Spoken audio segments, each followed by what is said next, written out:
Hello everyone, स्वागत है आप सभी का नियॉन क्लासेस के यूट्यूब प्लेटफॉर्म पर। और आज के क्लास में मैं आपको दिल्ली पुलिस कांस्टेबल एग्जीक्यूटिव 2023 के 14/11/2023 के शिफ्ट 1 के सारे क्वेश्चन पूरा डिटेल में डिस्कस करने वाली हूँ बच्चे, विद प्रूफ डिस्कस करने वाली हूँ। Godfather toppers handbook general studies के किस पेज से क्वेश्चन आया हुआ है हिंदी और इंग्लिश में, आपको पूरा प्रूफ के साथ दिखाने वाली हूँ। तो चलिए सबसे पहले हम जो है डिस्कस कर लेते हैं कि किस पार्ट से कितने क्वेश्चन आए थे। अगर जनरल स्टडीज वाले सेक्शन को हम देखें तो पॉलिटी से टोटल इस पेपर में 8 क्वेश्चन आए हुए हैं, ज्योग्राफी से टोटल 4 क्वेश्चन आए हैं इस पेपर में, हिस्ट्री से टोटल 9 क्वेश्चन आए इस पेपर में, इकोनॉमिक्स से टोटल 6 क्वेश्चन आए हैं। मतलब अगर हम पूरे जनरल स्टडीज को देखें टोटल 27 क्वेश्चन आए हैं इस पेपर में।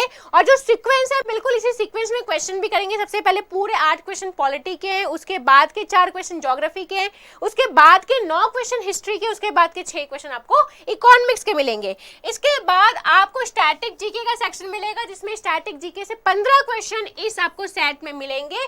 तो आपको इकोनॉमिक्स के बाद 15 क्वेश्चन स्टैटिक जीके के मिलेंगे। उसके बाद में अगर हम देखें करंट अफेयर वाला सेक्शन तो इससे टोटल 3 क्वेश्चन आपको इस सेट में मिलेंगे। अगर टोटल क्वेश्चन को काउंट करें तो इसमें 50 में से आपका जनरल स्टडी, स्टैटिक जीके और करंट अफेयर, ये तीनों के मैं आप क्वेश्चन आपको कराने वाली हूँ। और टोटल आपको 45 क्वेश्चन मिलेंगे। जनरल साइंस के भी क्वेश्चन आपको मिलेगा विथ प्रूफ, जो कि आपको जीएसएनएम के द्वारा करवाया जाएगा, जो 5 क्वेश्चन आए हुए हैं। तो ये सारे आपको जो क्वेश्चंस है बच्चे, ये आपको नियॉन क्लासेस के पीवाईक्यू वाले चैनल में मिल जाएंगे। सबसे पहले क्वेश्चन की ओर चलते हैं। Which article of the Indian constitution deals with the governor assent to bill 201, 164, 264 या फिर 200। अब यहाँ पर आप देखिए, जब लेजिस्लेचर बिल पास कर देते हैं, गवर्नर के पास भेजते हैं, तो गवर्नर, ठीक है, किस प्रावधान के अंदर जो है गवर्नर बिल्स को एसेंट देता है, तो आर्टिकल क्या होगा 200। अब यहाँ पर आप देखिए कहाँ से आपको पढ़ना है।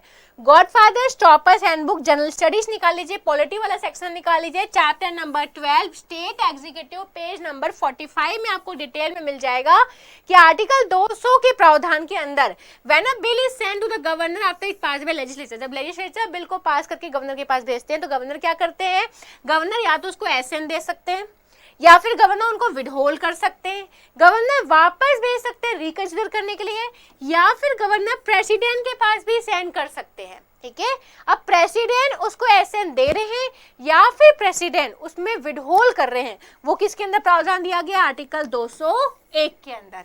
हिंदी में आपको कहां से मिलेगा, तो पेज नंबर 42 में चैप्टर नंबर 12 राज्य कार्यपालिका में डिटेल में मिल जाएगा। अनुच्छेद 200 के अंदर बिल को अपनी या तो सहमति दे दे, या बिल पर रोक लगा दे, या पुनर्विचार के लिए लौटा दे, या फिर राष्ट्रपति के पास भेज दे। ठीक है, तो यहां से आपका आंसर क्या होगा, अनुच्छेद 200 आंसर होगा। इसके पहले बच्चे आप सभी लोगों के लिए इंफॉर्मेशन है, एक न्यू बैच प्लान आउट हुआ है। जैसा कि आप सभी ने देखा है कि एसएससी ने अपने 2024 के कैलेंडर जारी कर दिए हैं, तो उन सारे एग्जाम्स को टारगेट करने के लिए नियॉन क्लासेस की तरफ से big daddy 2.0 VOD batch plan out हुआ है, जो कि सिर्फ और सिर्फ 699 में अवेलेबल है। ये जो पीरियड, ये सिर्फ और सिर्फ लिमिटेड टाइम के लिए ऑफर अवेलेबल है। और साथ में यहाँ पे सारे सब्जेक्ट्स कवर किए जाएंगे आपके, history, geography, polity, English Manisha ma'am के द्वारा, और मैथ्स राजा सर के द्वारा लिया जाएगा। ओके, इसके बाद हम नेक्स्ट क्वेश्चन में चलते हैं। Who summons each house of state legislature to meet from time to time? Deputy Speaker, Chief Minister, Governor या फिर Speaker? ठीक है, ये भी क्वेश्चन आपको मैं पहले बता देती हूँ, उसके बाद हम सॉल्व करेंगे। Page number 44 chapter number 2 state executive, godfather toppers handbook general studies में दिया गया है। लेजिस्लेटिव पावर के अंदर आर्टिकल 174 में प्रावधान दिया गया है, session of the state legislature prorogation resolution by governor.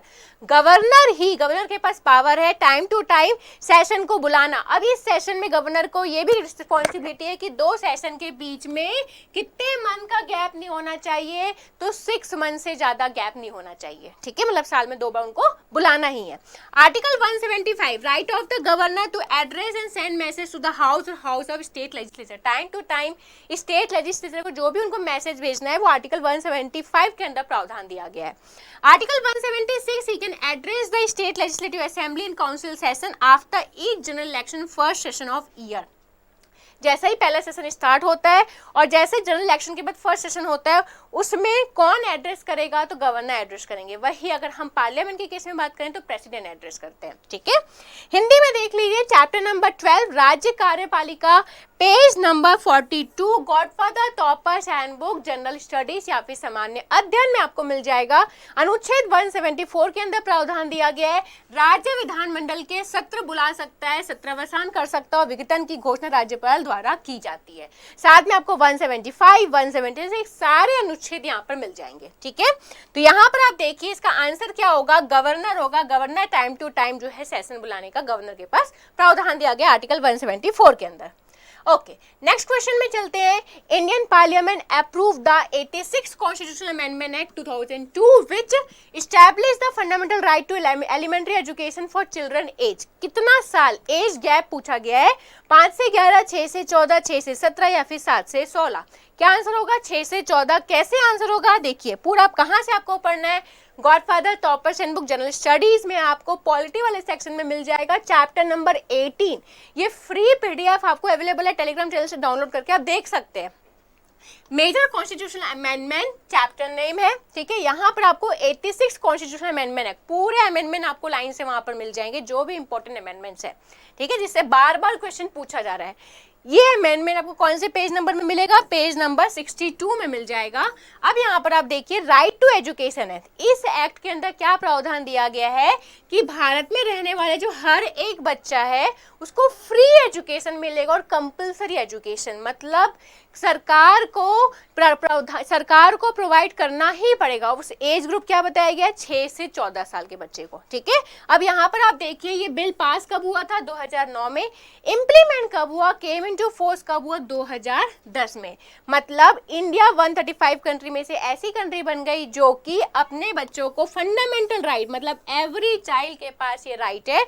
Article 21A insert किया गया है, हर एक चाइल्ड के पास राइट है। मतलब अगर कोई बच्चा, किसी बच्चे को फैक्ट्री में भेज दिया जाता है काम करने के लिए उनके मम्मी पापा के द्वारा, तो वो बच्चे के बिहाफ में कोई भी, वो बच्चा अगर इतना पढ़ा लिखा है, बच्चा इतना जानकार है, उनके बिहाफ में PIL इशू किया सकता है, जहां पर सुप्रीम कोर्ट, हाई कोर्ट, यहाँ पर डायरेक्ट हम सुप्रीम कोर्ट में जा सकते हैं कि फंडामेंटल राइट वायलेट हो रहा है, और यहाँ पर डायरेक्ट केस फाइल कर सकते हैं कि पर्टिकुलर बच्चे को एजुकेशन नहीं प्रोवाइड किया जा रहा है उनके माता पिता के द्वारा या फिर स्टेट के द्वारा। ठीक है, वैसे ही आपको हिंदी में भी मिल जाएगा 46वां संशोधन अधिनियम 86 कॉन्स्टिट्यूशनल अमेंडमेंट एक्ट 2000। तो यहाँ पर पूरा डिटेल में आपको लिखा हुआ मिल जाएगा, जिसमें 6 से 14 साल के सभी बच्चों को मुफ्त और अनिवार्य शिक्षा प्रदान करेगा, जैसा कि राज्य कानून द्वारा निर्धारित कर सकता है।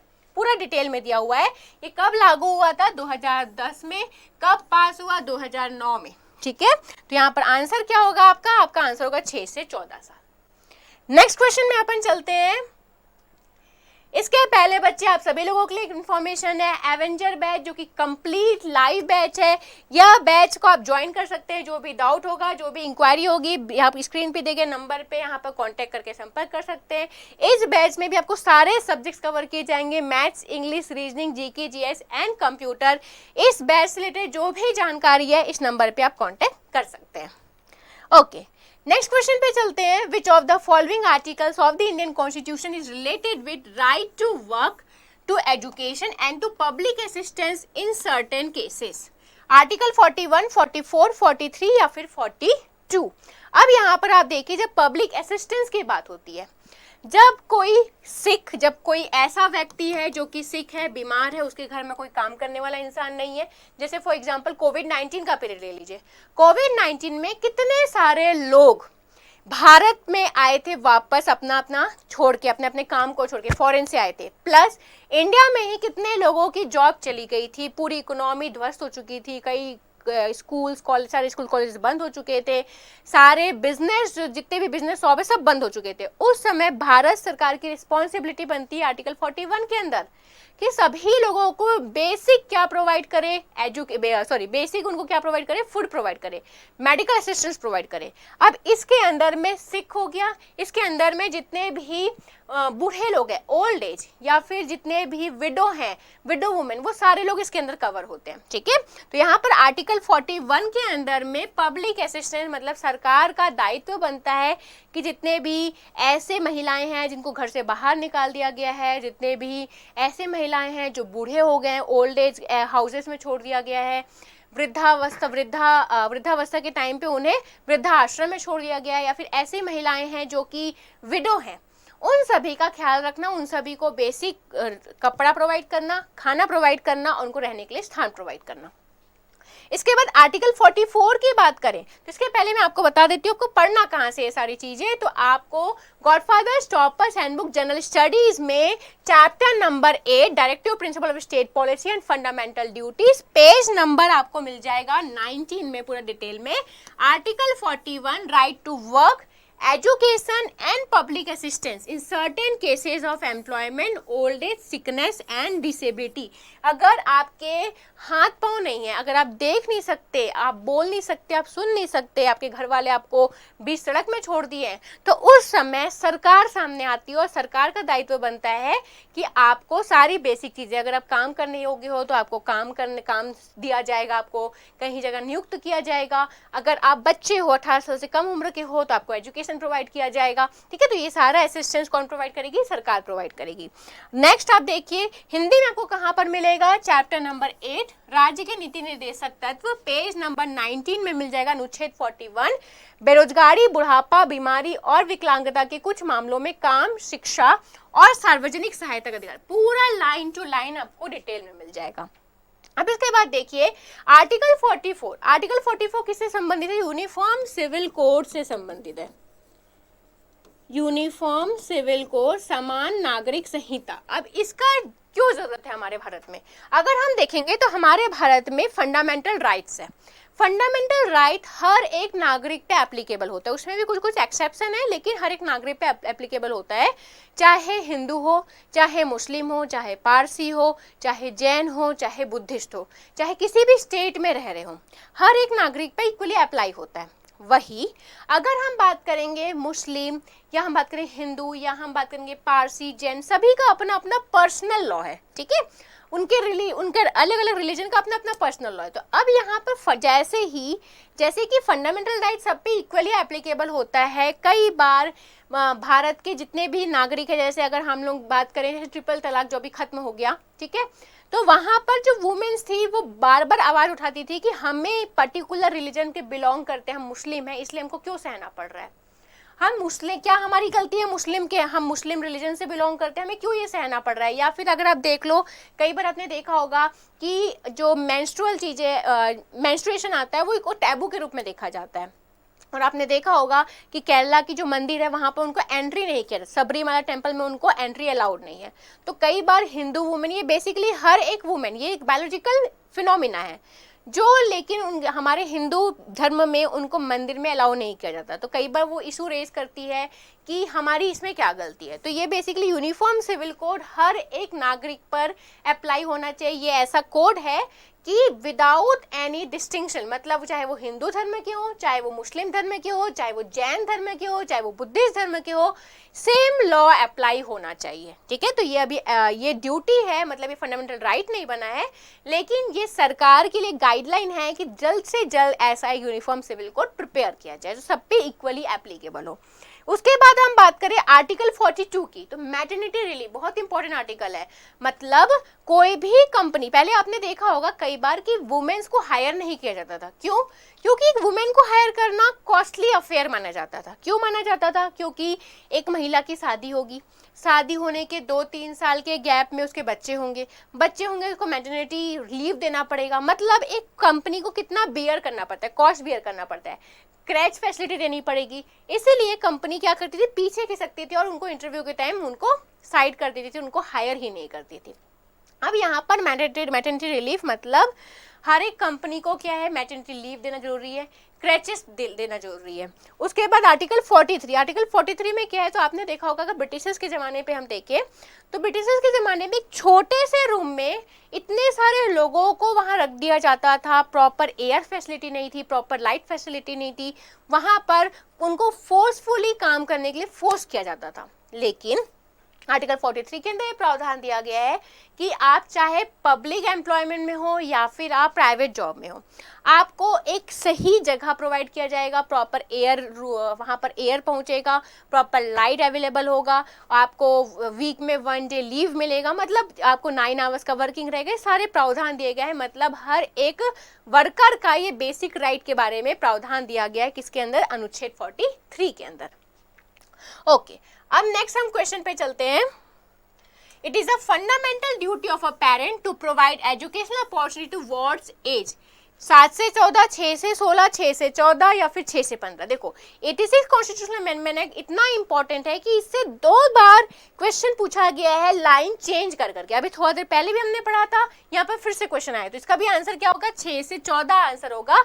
अब ये कहाँ पर दिया गया है, तो godfather stoppers handbook general studies में chapter number 18 major constitutional amendment, page number आपको 62 में मिल जाएगा। आप डाउनलोड करके बुक देख सकते हैं। यहाँ पर देखिए 6 से 14 साल, ठीक है, आर्टिकल 51A इंट्रोड्यूस किया गया है इसके अधीन पे। अब यहाँ पर आर्टिकल 21A इंट्रोड्यूस किया गया था फंडामेंटल राइट के आधार पर, मतलब हर एक बच्चे का ये राइट है। और 51A इंट्रोड्यूस किया गया फंडामेंटल ड्यूटी के अंदर, मतलब जिसमें पेरेंट्स का ये ड्यूटी बनता है कि अपने बच्चे को एजुकेशन प्रोवाइड करे, providing opportunity for education to his or child ward between 6 and 14 years which was made a fundamental duty of parent of guardian under article 51A। Hindi में भी आपको मिल जाएगा पेज नंबर 58 चैप्टर नंबर 18 प्रमुख संवैधानिक संशोधन में 6 से 14 साल के वर्षों के आयु के बीच अपने बच्चे या बालक को शिक्षा का अवसर प्रदान करना।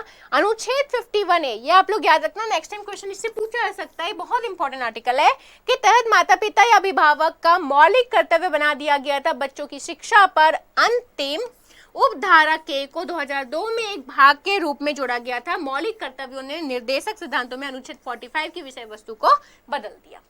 ओके, तो अब इसका आंसर क्या होगा, तो इसका आंसर होगा 6 to 14 years। नेक्स्ट क्वेश्चन पे अपन चलते हैं। Which of the following pairs regarding the judicial power of the Indian President and their definition is incorrectly matched? Commutation, respite, reprieve और pardon। अब एक एक करके हम एलिमिनेट करते हुए चलेंगे। पहला है commutation, it denotes the substitution of one form of punishment for a lighter form। बिल्कुल सही है, ये एक टाइप के पनिशमेंट से दूसरे टाइप में कन्वर्ट कर देता है। फॉर एग्जाम्पल, अगर कोई महिला प्रेग्नेंट है या फिर कुछ इंपॉर्टेंट, जैसे मान लो हैंडीकैप है, तो एक इम्पॉर्टेंट अगर कोई इम्पॉर्टेंट केसेस रहता है, उस केस में उसके एक फॉर्म से लाइटर फॉर्म में चेंज करने का प्रावधान दिया गया है कम्यूटेशन के अंदर, तो ये बिल्कुल सही है। दूसरा है respite, it denotes awarding a lesser sentence in place of death which was originally awarded. For example 7 साल का प्रावधान दिया गया था, उसको 3 साल में कन्वर्ट कर दिया गया, ठीक है। तो रिस्पाइट मतलब कुछ थोड़ा सा आपको रिलीफ मिल रहा है, तो ये भी सही है। नेक्स्ट है आपका reprieve, it implies reducing the period of sentence without changing its character, ये बिल्कुल गलत है, ये सही नहीं है। नेक्स्ट है pardon, it removes both the sentence and conviction, मतलब पूरी तरीके से आपको सजा पूरे हटा दी जाती जो भी सजा दी गई है, तो ये भी बिल्कुल सही है। तो यहाँ पर आंसर क्या होगा, आंसर नंबर आपका सी होगा। अब देखिए कहाँ से पढ़ना है आपको, godfather stoppers handbook general studies chapter number 9 union executive, यहाँ पर पूरा डिटेल में आपको मिल जाएगा। देखिए pardon, it remove both the sentence and conviction completely, हर प्रकार के सेंटेंस को पूरा जो पनिशमेंट को कंप्लीटली हटा दिया जाता है। नेक्स्ट है commutation, it denotes the substitution of one form to a lighter form. For example death sentence में भी कम्यूटेड टू रिगरस इम्प्रिजनमेंट, अगर किसी को डेथ सेंटेंस दिया गया है तो उसको डेथ ना दे के, डेथ पेनल्टी ना दे के किसी प्रकार का 9 साल का या फिर आजीवन कारावास दे दिया जाएगा। नेक्स्ट है रेमिशन, रेमिशन में क्या होता है, under pardoning power of the president reducing the period of sentence without changing its character. For example sentence of rigorous imprisonment of 2 years may be remitted to rigorous imprisonment for 1 year। अब यहाँ पर character को change नहीं किया जाता, मतलब अगर कारावास दिया गया तो कारावास ही रहेगा, जो पहले 2 साल के लिए दिया गया था वो टाइम पीरियड को कम कर दिया जाता है। यहाँ पर कम्यूटेशन में आपका नेचर को चेंज कर रहा है, कंफ्यूज मत होना। रिस्पाइट देखिए, it denotes awarding a lesser sentence in place of one originally awarded due to some special facts such as physical ability or the pregnancy of the woman infant, मतलब किसी special case की वजह से आपको laser sentence दे दिया जाता है। उसके बाद आप देखिए reprieve, it implies a stay of the execution of a sentence, especially that of death, for a temporary period. Its purpose is to enable the convict to have time to seek pardon or commutation from the president, मतलब कुछ समय के लिए उसमें temporary pause लगा दिया जाता है, स्टे लगा दिया जाता है। वही आपको पूरा चीज हिंदी में भी आपको मिल जाएगा चैप्टर नंबर 9 संघीय कार्यपालिका में क्षमा, देन दिक परिवर्तन, परिहार, स्थगन, इसके अलावा आपको ये सारी चीज 23 पेज नंबर में डिटेल में मिल जाएगा। स्थगन, ये स्थगन आपसे पूछा गया था कि कुछ समय के लिए टेम्पररी पॉज लगा दिया जाता है, ठीक है। नेक्स्ट क्वेश्चन पे अपन चलते हैं। इसके पहले बच्चे आप सभी लोगों के लिए इन्फॉर्मेशन है, अवतार द वर्ड मास्टर की बुक अगर आप परचेज करना चाहते हो तो फ्लिपकार्ट और अमेजोन से परचेज कर सकते हो। इसके अलावा इसकी आपको फ्री सैंपल पीडीएफ आपको नियॉन के टेलीग्राम चैनल पे मिल जाएगी। इस बुक में आपको 10,000 वर्ड्स मिलेंगे, प्रीफिक्स, रूट, सफिक्स मैटर से सिखाया गया है। बहुत सारे वीडियोस आपको यूट्यूब में मिल जाएंगे जिसमें आपको समझ में आ जाएगा किस तरीके से मैडम ने रूट वर्ड मेथड से आपको वोकैब लर्न करना सिखाया है। साथ में आपको एंटोनिम मिल जाएंगे, सिनोनिम मिल जाएंगे, कैसे आप 10,000 रूट वर्ड से आप 2 लाख वर्ड डिकोड कर सकते हो। सारा चीज आपको यूट्यूब के वीडियोस में भी देखने के लिए मिल जाएगा। ओके, नेक्स्ट क्वेश्चन में चलते हैं। Which article of the Indian constitution states that no citizen of India shall accept any title from any foreign state? Article 18 clause 3, 18 clause 4, 18 clause 2, 18 clause 1। अब यहाँ पर आप देखिए बात की गई है फॉरेन स्टेट के आर्टिकल की। एबॉलिशन ऑफ टाइटल, आर्टिकल 18 में क्या प्रावधान दिया गया है कि हम किसी प्रकार का टाइटल नहीं दे सकते किसी को। अभी टाइटल क्यों नहीं दे सकते? क्योंकि इससे इनइक्वालिटी दिखाता है। अगर हम बात करें पहले के जमाने की, जैसे गुप्ता पीरियड, तो गुप्ता पीरियड अपने टाइटल के लिए बहुत मशहूर थे। महाराजा धीराजा वो बहुत बड़े बड़े लंबे लंबे टाइटल्स रखते थे। अब वो किंग जो है टाइटल क्यों स्टार्ट किए रखना? किंग टाइटल रखना इसलिए स्टार्ट किए क्योंकि वो बाकी प्रजा से अपने आप को भिन्न दिखाना चाहते थे, अपने आप को ऊपर दिखाना चाहते थे। लेकिन आज के युग में हम सभी इक्वल हैं। चाहे अगर हम बात करें एक प्राइम मिनिस्टर की, या फिर हम बात करें कैबिनेट रैंक के मिनिस्टर की, या फिर आपकी और हमारी, अगर आपने, हमने या प्राइम मिनिस्टर ने भी किसी का मर्डर कर दिया है तो लॉ इक्वली अप्लाई होगा। ऐसा नहीं है कि वो प्राइम मिनिस्टर है तो उनको अलग लॉ अप्लाई होगा और आपको हमको अलग लॉ अप्लाई होगा। कोई भी मिनिस्टर हो, कोई भी आईएएस ऑफिसर हो, आईपीएस ऑफिसर हो, नेवी ऑफिसर हो, सभी को इक्वली लॉ अप्लाई होता है, ठीक है। तो यहाँ पर जो टाइटल है, टाइटल इसलिए हम यहाँ पर अलाउ नहीं करते क्योंकि टाइटल ये सिग्निफाई करता है कि उसका अलग ओहदा है। अब यहाँ पर इसका आंसर क्या होगा? 18 क्लॉज 2, जिसमें किसी प्रकार का फॉरेन स्टेट से टाइटल लेना अलाउ नहीं करता हमारा भारत सरकार या हमारा कॉन्स्टिट्यूशन। कहाँ से पढ़ोगे? तो chapter number 7 fundamental right, page number 15 में आपको मिल जाएगा। आर्टिकल 18 एबॉलिशन ऑफ टाइटल, जो कि सोशल इनइक्वालिटी, हमारे में जो समानता है उसको वो जो है, जो हमारे बीच में जो समानता है उस समानता को क्या करेगा? ये ध्वस्त कर देगा। अब देखिए 18 clause 1, no title not being a military or academic distinction shall be conferred by the, किसी प्रकार का टाइटल किसी भी स्टेट, किसी भी राज्य या केंद्र सरकार के द्वारा नहीं दिया जा सकता। 18 क्लॉज 2 में दिया गया है, no citizen of India shall accept any title from any foreign state. कोई भी इंडिया से बाहर का कोई भी कंट्री हमारे देश के नागरिक को टाइटल नहीं दे सकता, या फिर सिटीजन ऑफ इंडिया उसको एक्सेप्ट नहीं कर सकते। 18 clause 3, no person who is not a citizen of India shall while he hold any office of profit और trust in the state accept without the consent of the president any title from any foreign state. अब कोई भी citizen जो India का citizen नहीं है, भारत के बाहर का किसी कंट्री का सिटीजन है, लेकिन इंडिया के किसी भी ऑफिस में वर्क कर रहा है, अब उस इंसान को किसी भी फॉरेन स्टेट से टाइटल लेने का हक नहीं है। उसको भी किससे परमिशन लेना पड़ेगा? प्रेसिडेंट से, ठीक है। उसके बाद आप देखिए हिंदी में आपको चैप्टर नंबर 7 मौलिक अधिकार, पेज नंबर 15 में पूरा डिटेल में मिल जाएगा। 18 क्लॉज 1, 18 क्लॉज 2, 18 क्लॉज 3। तो आपका आंसर क्या है? 18 क्लॉज 2। नेक्स्ट क्वेश्चन में चलते हैं। Which of the following words were added in the preamble by the 42nd amendment act? Justice, social, fraternity, assuring dignity, liberty of thought या सोशलिस्ट, सेक्युलर। कौन कौन सा वर्ड ऐड किया गया? तो यहाँ पर सोशलिस्ट और सेक्युलर वर्ड ऐड किया गया था। अब देखिए कहाँ से आपको पढ़ना है? Godfather stoppers handbook general studies, chapter number 18 major constitutional amendment, page number 61 में मिल जाएगा आपको पूरा डिटेल में। 42nd अमेंडमेंट एक्ट, यहाँ पर आपको मिल जाएगा इसमें कौन कौन से वर्ड ऐड किए गए थे, तो सोशलिस्ट, सेक्युलर और इंटीग्रिटी, ये 3 वर्ड ऐड किए गए थे। सोशलिस्ट, सोशलिस्ट का मतलब क्या है, तो भारत में हमने सबसे पहली बार ये हमने अपना ऑब्जेक्टिव डिक्लेयर किया कि इंडिया जो है एक ऐसी कंट्री है सोशलिस्ट, उसका ऑब्जेक्टिव है, मतलब जो सोशल इनइक्वालिटी है उसको पूरा खत्म करना है हमारा मेन ऑब्जेक्टिव। इसीलिए आपने देखा होगा बहुत सारे पॉवर्टी एलिमिनेशन स्कीम भारत में, आपने देखा होगा time to time government of India skills develop करना या स्किल प्रोवाइड करने की स्कीम जारी करती रहती है। इससे क्या होगा कि हर एक नागरिक को रोजगार उपलब्ध होगा, रोजगार उपलब्ध होगा तो उनका स्टैंडर्ड ऑफ लिविंग बढ़ेगा, वो अपने लिए भोजन की व्यवस्था करने के लिए समर्थ होंगे, वो अपने लिए कपड़े, अपने बच्चों को अच्छे से पढ़ा लिखा पाएंगे। अगर किसी के भी घर में मेडिकल इशू हो जाता है तो उनको क्या करेंगे, हॉस्पिटल भेज पाएंगे। तो यहाँ पर poverty elimination one of the major objective है हमारी कंट्री का। उसके बाद देखिए सेक्युलर, अगर आपने देखा होगा इंडिया इतनी डाइवर्सिफाइड कंट्री है, इतने सारे रिलीजन है, इतने सारे पंथ है, रिलीजन के अंदर इतने सारे सेक्ट हैं, हर एक का अपना अपना मान्यता है। तो हमारा इंडिया किसी भी पर्टिकुलर रिलीजन को सपोर्ट नहीं करता, हिंदू को सपोर्ट नहीं करता, जैन को सपोर्ट नहीं करता। अगर आपने देखा होगा पार्लियामेंट में हर एक रिलीजन के लोग वहां पर जाके अपना बेसिकली चुनाव लड़ सकते हैं। किसी भी आपने चुनाव नहीं देखा होगा कि आप पर्टिकुलर रिलीजन के हो तो आप चुनाव नहीं लड़ सकते, ठीक है। वही यहाँ पर आप देखिए bye the 42nd amendment 1976 was called the mini constitution. इसको मिनी कॉन्स्टिट्यूशन क्यों बोला गया, क्योंकि इसमें बहुत सारे प्रावधान लाए गए थे इस 42nd अमेंडमेंट के एक्ट के अंदर। अब यहाँ पर आप देखो नेक्स्ट आपको हिंदी में कहाँ से मिल जाएगा, चैप्टर नंबर 18 प्रमुख संवैधानिक संशोधन, पेज नंबर 57 में मिल जाएगा। 42वें संशोधन अधिनियम के अंदर क्या लाया गया, 3 वर्ड लाए गए थे।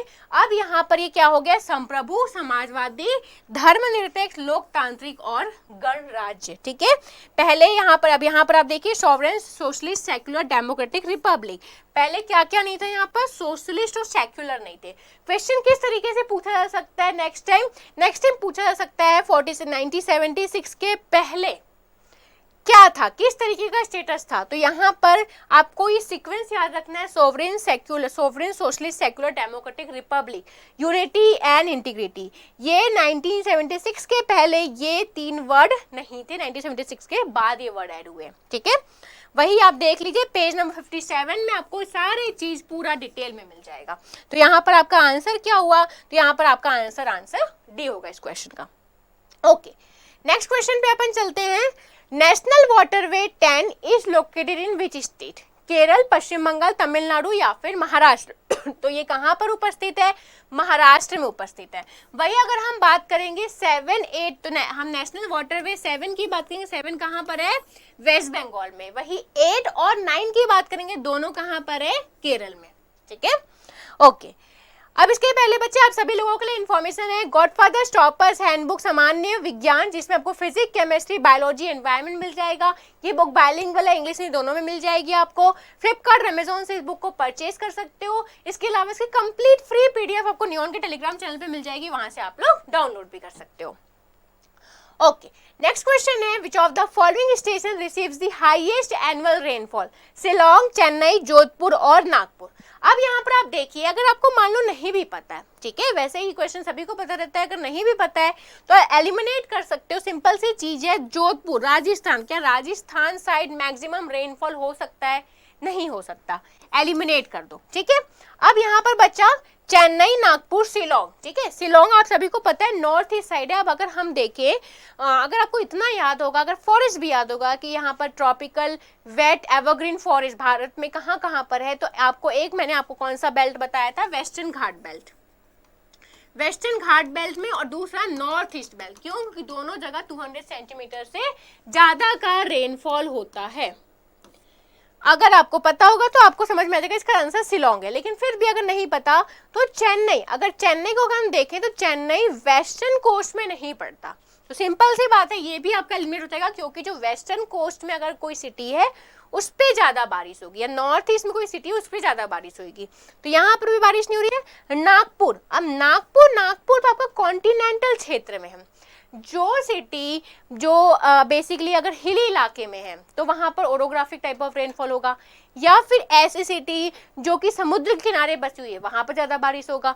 नागपुर थोड़ा इंटीरियर में पड़ता है तो यहाँ पर बारिश कम होगी, यहाँ पर सबसे ज्यादा बारिश नहीं होगी। तो ये भी आपका एलिमिनेट हो जाता है। अगर आपको आंसर नहीं हो पता होगा तब की बात है, लेकिन इसका आंसर क्या होगा? शिलोंग। अब आपको मैंने बताया था, देखिए जो नॉर्थ ईस्ट है, नॉर्थ ईस्ट में आपको यहाँ पर 3 हिल्स मिल जाएंगे, गारो, खासी और जैंतिया। गारो, खासी और जैंतिया अभी किसका काम करते हैं? फनल के आकार का काम करते हैं। अब देखिए जब बारिश का जो विंड है, ठीक है, यहाँ से जो विंड्स ओरिजिनेट होता है ये सदर्न टिप में आके टकरा के 2 भाग में डिवाइड हो जाता है, एक तो अरेबियन सी ब्रांच और दूसरा बे ऑफ बंगाल ब्रांच। अब जब बे ऑफ बंगाल ब्रांच यहाँ से आगे जाता है तो यहाँ पर नॉर्थ ईस्ट में आपको 3 पहाड़ मिल जाएंगे, ठीक है। ये पहाड़ क्या करते हैं? अवरोध का काम करते हैं और ये सारी जो विंड्स है इनसे आके टकराती है और ठंडी होती है और यहाँ पर सबसे ज्यादा बारिश होती है। इसीलिए मौसनराम, चेरापूंजी, शिलोंग यहाँ पर सबसे ज्यादा बारिश होती है। उसके बाद जैसे आप ये हिल्स को देख लो, एक हिल्स को मैं बताती हूँ, यहाँ पर से जो विंड आती है टकराती है, वेस्टर्न साइड में ज्यादा बारिश हो रही है। मतलब ये 3 फनल के आकार का काम कर रहे हैं, इसको ऊपर आगे बढ़ने ही नहीं दे रहे, आगे जाने ही नहीं दे रहे। अब ये विंड्स धीरे धीरे आगे बढ़ेगी और लीवॉर्ड साइड में कम बारिश होती है। अब जो भी विंड्स आगे बढ़ पाई वो आगे जाके यहाँ पर हिमालय की पर्वत है इनसे जाके टकराती है और ये ईस्ट तरफ बैंड करती है। तो आपको एक पॉइंट और भी बताया था मैंने, जो यहाँ पर के जो हिमालय के जो ब्रांच हिमालयन रेंजेस है वो बहुत अच्छा काम करते हैं। नहीं तो अगर यहाँ पर हिमालयन रेंजेस नहीं होते तो ये सारे विंड कहाँ चले जाते? चाइना की तरफ चले जाते और हमारे यहाँ क्या हो जाता? पूरा थार डेजर्ट पड़ जाता है यहाँ पर। तो ये जो हिमालय है, ये हिमालय उस विंड को बैंड करवाते हैं वेस्ट साइड में, नहीं तो हमारे यहाँ पूरा डेजर्ट बन जाता, ठीक है। इसका आंसर क्या होगा? शिलोंग आंसर होगा। ओके, अब देखिए बच्चे, यहाँ पर आपको chapter number 5 climate page number 24 में पूरा डिटेल में मिल जाएगा। मौसनराम, चेरापूंजी, यहाँ पर आपके सबसे हैवीएस्ट रेनफॉल होते हैं, ठीक है।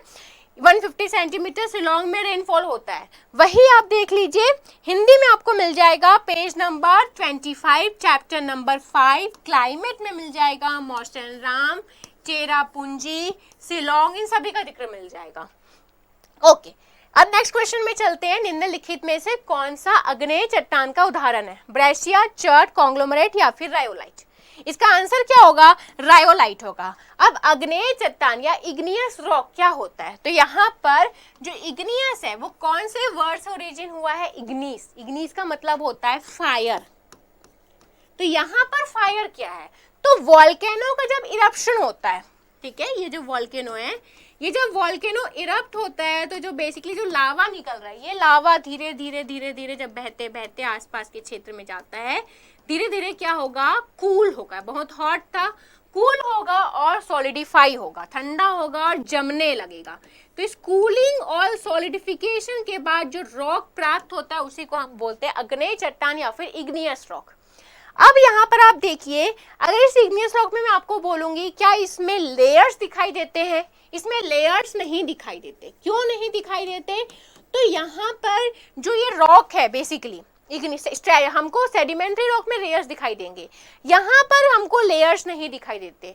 प्लस अगर मैं आपको बोलूँ क्या फॉसिल पाया जाता है तो इतना गर्म है, अगर कोई फॉसिल अंदर में होगा भी, यहाँ से कोई फॉसिल होगा भी, वो इस लावा के साथ जल जाता है, तो हमें किसी प्रकार का फॉसिल इसमें प्राप्त नहीं होता। वही हम अगर सेडिमेंट्री रॉक पढ़ेंगे, सेडिमेंट्री रॉक में आपको लेयर्स भी प्राप्त होंगे, वहां पर आपको फॉसिल भी प्राप्त होंगे। तो इसका आंसर क्या हो गया? रायोलाइट। अभी अगर हम इग्नियस रॉक देखें तो उसके भी वैरायटीज है, जैसे कुछ रॉक जो है अंदर में ही जम जाते हैं और कुछ रॉक जमीन से बाहर निकलने के बाद जमते हैं, एक्सट्रूसिव और इंट्रूसिव बोलते हैं। फॉर एग्जांपल ये है पूरा अर्थ सरफेस। अब यहाँ से जब लावा निकल रहा है तो लावा कुछ तो बाहर आके फटता है और कुछ यहीं पर ही यहाँ पर जमने लग जाता है। तो यहाँ पर जो जम रहा है उसे भी रॉक बोलेंगे, बाहर को भी रॉक बोलेंगे। अब वो इंट्रूसिव और एक्सट्रूसिव, अगर जमीन के अंदर जम रहा है तो इंट्रूसिव रॉक, जमीन के बाहर जम रहा है तो extrusive rock. Okay, next question है, which of the following is an example of subsistence crop of Uttar Pradesh? Jute, cotton, wheat या फिर सुगर केन? अब यहाँ पर आप देखिए निर्वाह फसल, सब्सिस्टेंस क्रॉप, इसका मतलब क्या है? मतलब ऐसे फसल को बोला जाता है जो उस क्षेत्र के लोग पहले किसके लिए उगाते थे? अपने पेट को पालने के लिए, अपने खाने के लिए, ना कि सेल करने के लिए। जो भी है हमारे, अगर छत्तीसगढ़ की बात करो तो छत्तीसगढ़ में जो राइस है बेसिकली अगर आप 50 क्विंटल उगा रहे हो तो उसमें से आप 10 क्विंटल 20 क्विंटल तो अपने लिए रखोगे, बाकी जो बच गया मतलब जो एक्सेस में बच रहा है उसको सेल आउट करोगे। ऐसा नहीं कि अपने लिए रखे ही नहीं हो, 50 का 50 क्विंटल सेल आउट कर दिया, खाओगे क्या? ठीक है, तो वैसे ही अगर हम उत्तर प्रदेश की बात करें तो कौन सा ऐसा क्रॉप है जो वो अपने सब्सिस्टेंस के लिए उगाते हैं? तो इसका आंसर क्या होगा? इसका आंसर होगा वीट। अब यहाँ पर अगर आपको नहीं भी समझ में आ रहा है तो सिंपल सी बात है, जूट की अगर हम बात करें तो जूट हमारे सबसे ज्यादा किस तरफ उगाया जाता है? तो हमारी तरफ कहाँ पर उगाया जाता है? एक तो बांग्लादेश बेल्ट और वहां पर आपका वेस्ट बंगाल बेल्ट, तो ये आपका एलिमिनेट हो गया। अब यहाँ पर देखो कॉटन, कॉटन को आप खाओगे क्या? नहीं, वैसे भी कॉटन आपका कहाँ पर उगाया जाएगा? तो जहां पर आपका कौन सा सॉइल पाया जाता है? Black soil. तो ब्लैक सॉइल क्या आपके यूपी में पाया जाता है? वहां पर एलुवियल सॉइल पाया जाता है, ये भी एलिमिनेट हो गया। शुगर केन उगाया जाता है यूपी में, लेकिन क्या शुगर केन सब्सिस्टेंस क्रॉप है? नहीं, तो आपका आंसर क्या हो जाएगा? ऑटोमेटिकली वीट हो जाएगा। तो यहाँ पर आप देखिए इसका आंसर आपको कहाँ पर मिलेगा? गॉडफादर स्टॉपर्स हैंडबुक जनरल, आपको ज्योग्राफी में मिल जाएगा, chapter number 7 agriculture, page number 34।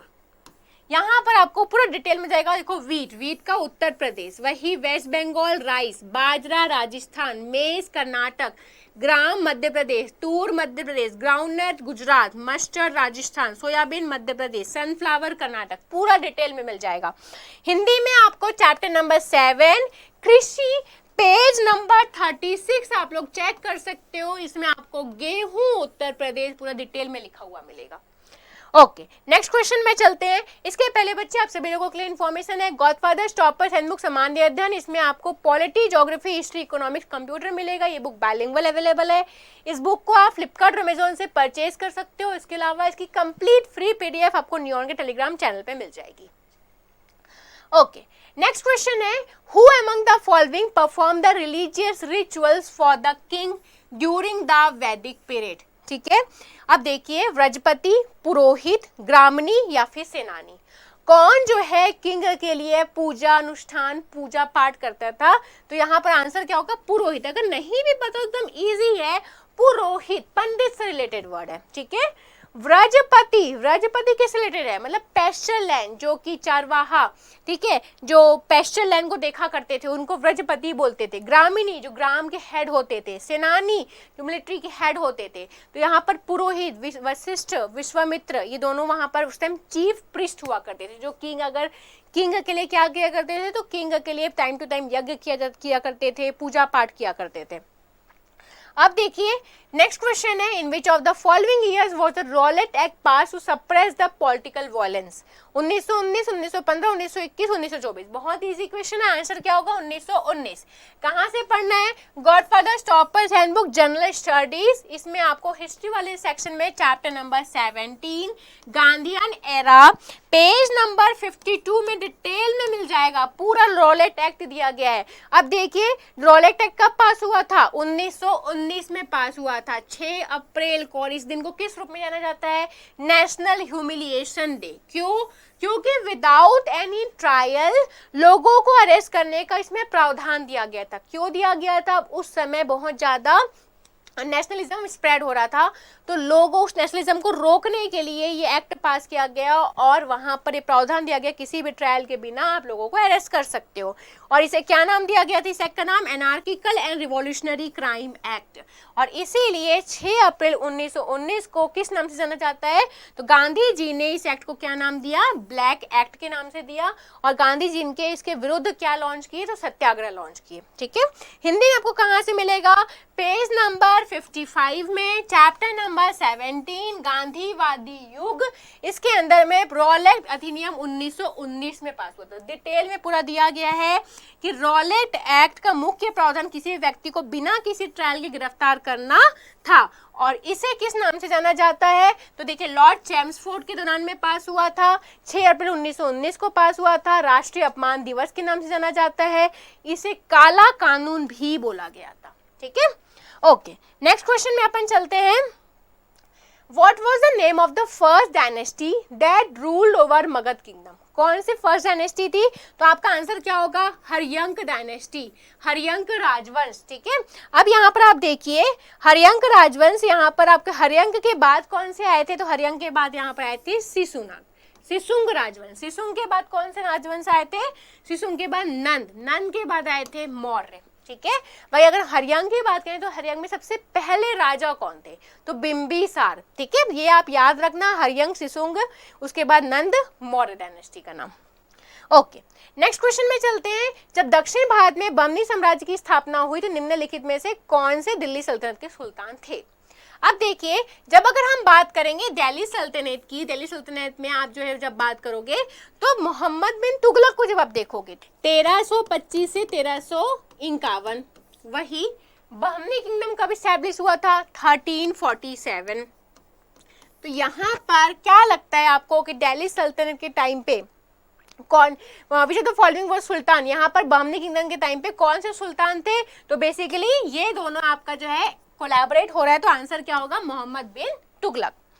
Next question पे चलते हैं। Annie Besant was a Fabian socialist under the influence of Charles Turner, George Bernard Shaw, Sigmund Freud या फिर आर्थर मिलन? तो यहाँ पर ये जो है फैबियन सोशलिस्ट में कब कन्वर्ट हुई थी? किसके मार्गदर्शन पे, किसके इन्फ्लुएंस में आकर? तो जॉर्ज बर्नार्ड शॉ के अधीन पे। इसके अलावा जो एनी बेसेंट है उन्होंने मैडम ब्लैवेट्स्की के साथ थियोसॉफिकल सोसाइटी का यहाँ स्थापना भी किया था। ठीक है, ओके, नेक्स्ट क्वेश्चन में चलते हैं। इसके पहले आप सभी लोगों के लिए इन्फॉर्मेशन है, godfather stoppers handbook static G के, ये बाइलिंगुअल अवेलेबल है, इंग्लिश हिंदी दोनों में मिल जाएगी आपको।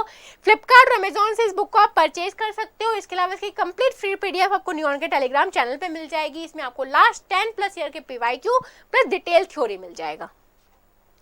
ओके, नेक्स्ट क्वेश्चन है। Ibn Battuta's book of travel called Rihla was originally written in, किस लैंग्वेज में लिखा गया था? तो किस में लिखा गया था? ये अरबी में लिखा गया था। अगर हम बात करें इब्न बतूता की तो वो कहाँ के ट्रैवलर थे? तो मोरक्कोन ट्रैवलर थे, मोरक्को के थे। किनके शासनकाल के दौरान आए थे? मोहम्मद बिन तुगलक के शासनकाल के दौरान आए थे। ओके, नेक्स्ट क्वेश्चन में चलते हैं।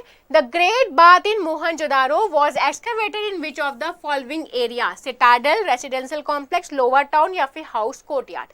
अब यहाँ पर आप देखिए ग्रेट बाथ, जिसका मोस्टली जिक्र किया जाता था या सोचा जाता था कि रिलीजियस पर्पस के लिए बना होगा, हो सकता है स्नान करने के लिए बना होगा। जैसे आपने देखा होगा, अगर भारत में आपने देखा होगा कि हमारे यहाँ इलाहाबाद में स्नान किया जाता है, ठीक है, मकर संक्रांति में स्नान किया जाता है, तो वैसे ही great bath basically religious purpose के लिए यूज हुआ होता होगा, ऐसा माना जाता था। अब यहाँ पर आप देखो, जो अगर हड़प्पा का आपने पढ़ा होगा या मोहनजोदारो के बारे में पढ़ा होगा, तो वहां पर दो पार्ट थे, एक सिटाडल वाला, एक लोअर टाउन। सिटाडल मतलब जहाँ पर फोर्टिफाइड है, थोड़ा ऊंचा वाला स्थान, जहाँ पर फोर्टिफिकेशन है, सारे अच्छे अच्छे फोर्टिफिकेशन वॉल्स, बड़े बड़े वॉल्स है, ठीक है, फॉर द सिक्योरिटी पर्पस, या फिर वहां पर उसको हम गढ़ बोला जाते थे। यहाँ पर ग्रेट बाथ, जितने भी बिल्डिंग्स है, ग्रीनरी है, ग्रेट बाथ है, ये सारे यहीं पर पाए गए थे। ओके, नेक्स्ट क्वेश्चन है। निम्नलिखित में से किसने 1939 में फॉरवर्ड ब्लॉक की स्थापना की? महात्मा गांधी, चित्तरंजन दास, सुभाष चंद्र बोस या फिर जवाहरलाल नेहरू? ये भी डायरेक्ट क्वेश्चन बुक में दिया गया है। आंसर क्या होगा? सुभाष चंद्र बोस ने स्थापना की थी फॉरवर्ड ब्लॉक की। अब देखो चैप्टर नंबर 18 इंडियन पर्सनालिटीज, पूरा डिटेल में वहां पर सारे पर्सनालिटीज का कुछ डिटेल्स मिल जाएंगे। पेज नंबर 62 में आपको मिल जाएगा, आप बुक डाउनलोड करके देख सकते हैं। अब यहाँ पर आप देखो, सुभाष चंद्र बोस कहाँ पर इन्होंने जन्म लिया था? कटक ने, ठीक है। ये किसके लीडर थे? स्वराज पार्टी के लीडर थे, और इन्होंने फ्लैग होस्ट किया था कहाँ पर? मणिपुर में। इन्होंने फॉरवर्ड ब्लॉक की स्थापना की 1939 में। साथ में Chittaranjan Das was political Guru of Subhash Chandra Bose. ये भी पूरा क्वेश्चन सीजीएल प्री 2022 में शिफ्ट 2 में आया हुआ है कि सुभाष चंद्र बोस के पॉलिटिकल गुरु कौन थे, कौन को इन्फ्लुएंस करने वाले पर्सन थे? CR दास थे, ठीक है। इसके अलावा उन्होंने आजाद हिंद फौज की स्थापना की थी 1942 में। रानी झांसी रेजिमेंट की भी स्थापना की थी उन्होंने। हिंदी में आपको मिल जाएगा पेज नंबर 64 में, चैप्टर नंबर 18 भारतीय व्यक्तित्व के अंदर डिटेल में मिल जाएगा पूरा कि इन्होंने क्या किया था। स्वराज पार्टी के ये नेता थे और इन्होंने फॉरवर्ड ब्लॉक की स्थापना की थी 1939 में। ओके, नेक्स्ट क्वेश्चन में चलते हैं। The great poet and humanist writer Rabindranath Thakur returned his knighthood in the protest of which incident? Bengal partition, Pitt's India, Komagata Maru case या जलियांवाला बाग में से क्या 1919? ये भी पूरा डिटेल में दिया हुआ है आपको। आंसर क्या होगा? जलियांवाला बाग में से क्या 1919। अब देखो कहाँ से पढ़ना है। Godfather stoppers handbook general studies, इसमें आपको हिस्ट्री सेक्शन में चैप्टर नंबर 17 गांधीयन एरा में आपको पूरा डिटेल में मिल जाएगा। In protest against the massacre British of failure to give due justice to the victim, Rabindranath Tagore gave up his knighthood, और गांधी जी ने क्या दिया था? अपना टाइटल कैसर हिंद को वापस कर दिया गया था। ठीक है, यहाँ पर क्या हुआ था बेसिकली बच्चे, तो मैंने आपको बताया था जलियांवाला बाग मैसेकर में, जलियांवाला बाग मैसेकर में क्या हुआ था, तो वहां पर एक जो ओपन एरिया है वहां पर बहुत सारे लोग बैसाखी डे में बैसाखी सेलिब्रेट करने के लिए गए थे, और उस समय वहां पर मार्शल लॉ लगा हुआ था जहां पर बहुत सारे लोगों को इकट्ठा नहीं होना था।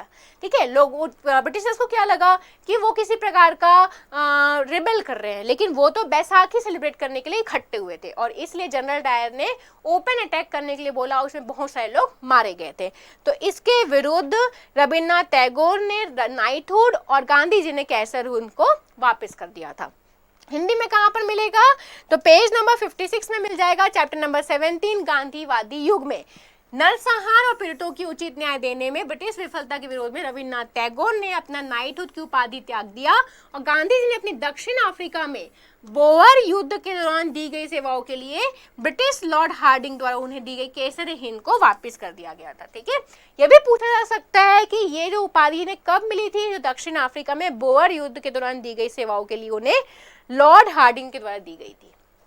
ओके, नेक्स्ट क्वेश्चन में चलते हैं। इसके पहले बच्चे आप सभी लोगों के लिए इन्फॉर्मेशन है, अगर अभी तक आपने टेलीग्राम चैनल को फॉलो नहीं किया नियॉन क्लासेस के, तो यहाँ पर आप फॉलो कर सकते हो।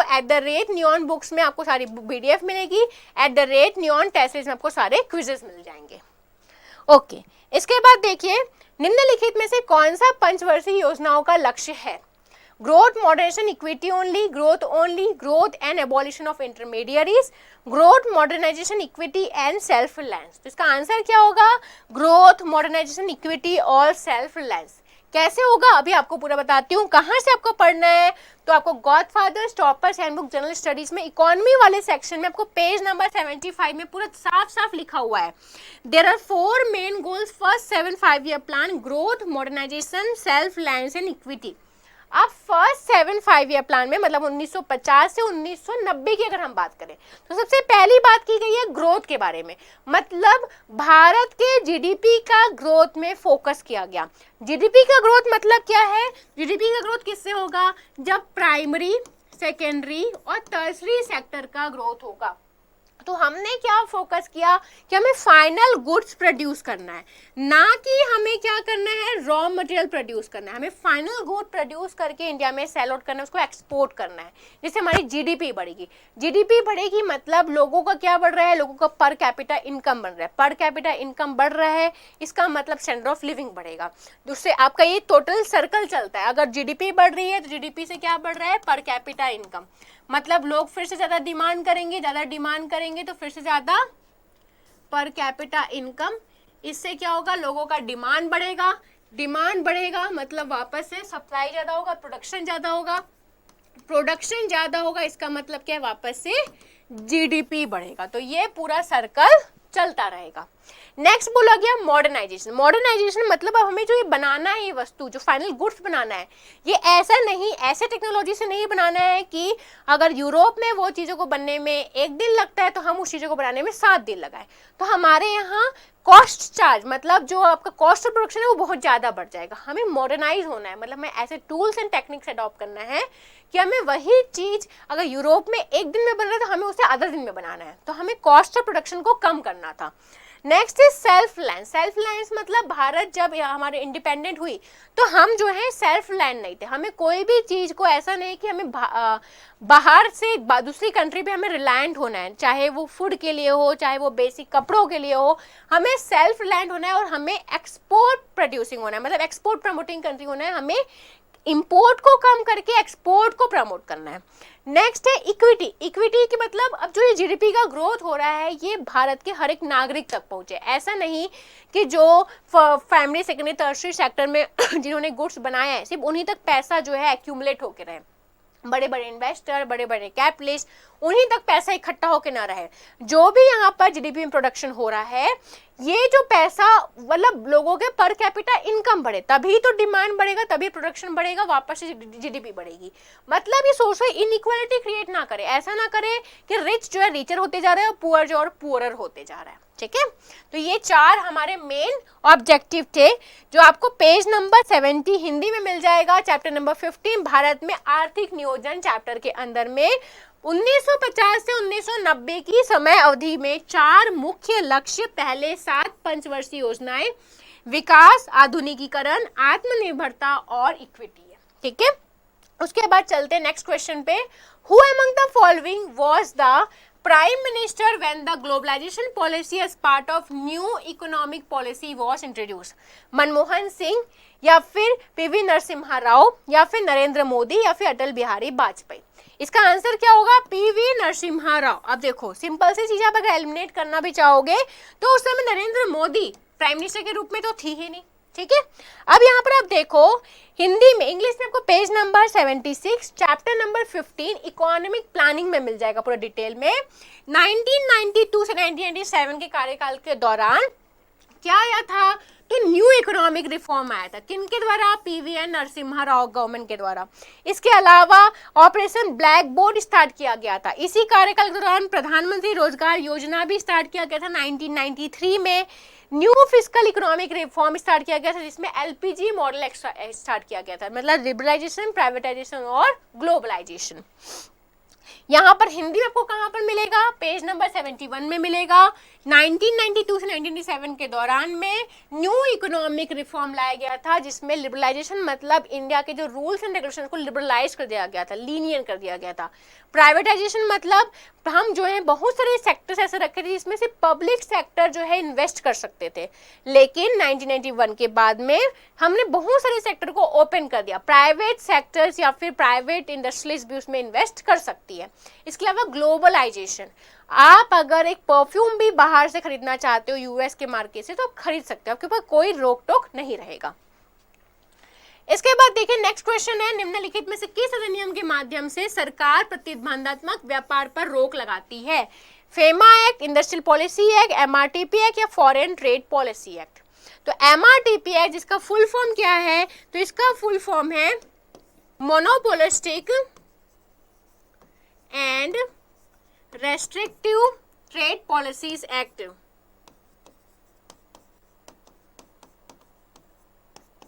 ट्रेड पॉलिसीज एक्ट 1969 में जो पास हुआ था, क्या ये अभी भी एग्जिस्ट करता है? तो अभी रिप्लेस कर दिया गया है 2002 में कंपटीशन कमीशन एक्ट के द्वारा।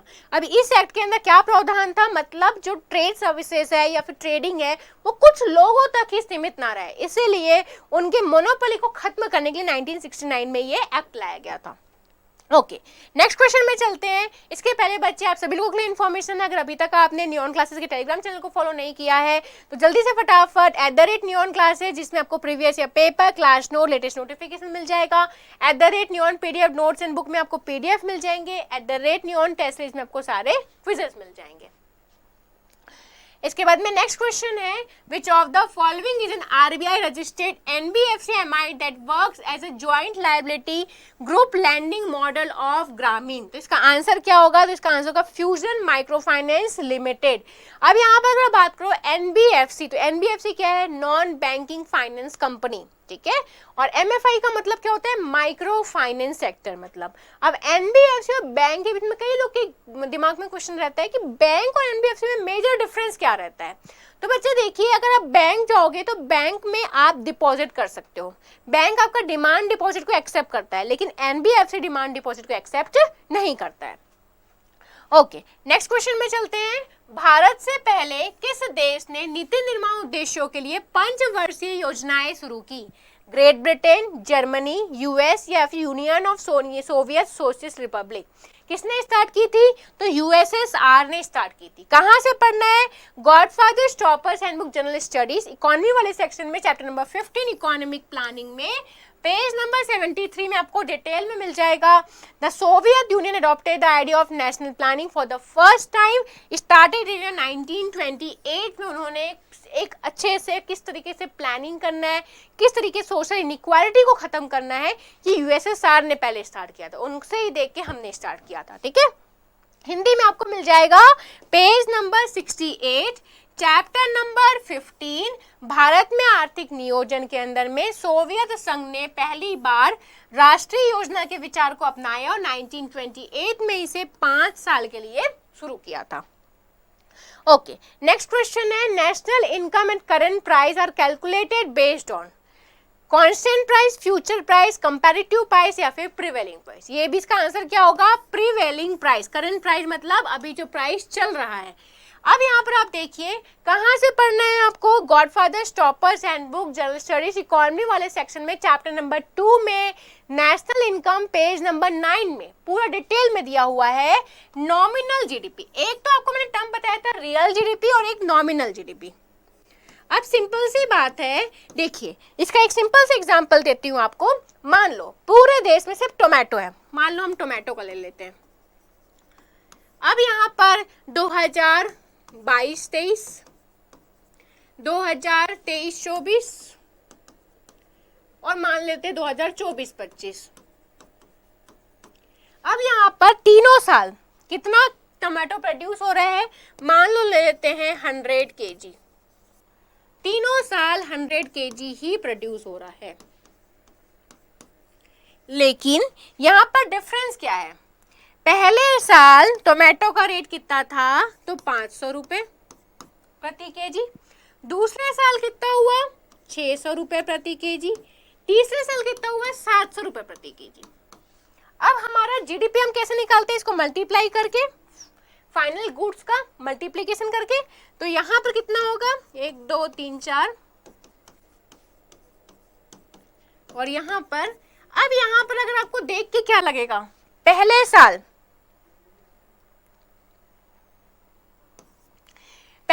जीडीपी कितना था 2022-23 में 50,000, 2023-24 में आपका 60,000 और आपका 2024-25 में 70,000। मतलब आप लोग बोलोगे जीडीपी बढ़ रहा है, तो क्या रियल में जीडीपी बढ़ रहा है?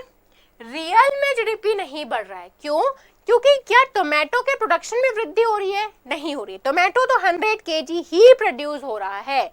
मतलब ये हम करेंट प्राइस पे कैलकुलेट कर रहे हैं, या फिर इसको हम क्या बोलते हैं, प्रिवेलिंग प्राइस, जो अभी प्राइस दर चल रहा है। तो यहाँ से हमें जो जीडीपी मिलता है वो एक्चुअल जीडीपी नहीं मिलता, इसे हम बोलते हैं नॉमिनल जीडीपी।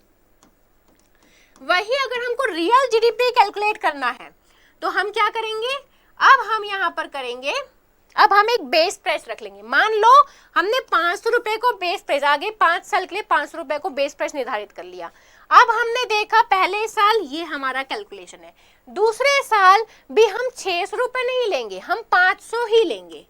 अब यहाँ पर हम देखेंगे क्या 100 केजी प्रोड्यूस हुआ है कि यहाँ पर 110 केजी या 200 केजी। तो यहाँ पर भी हमारा जीडीपी कितना मिल रहा है, 50,000।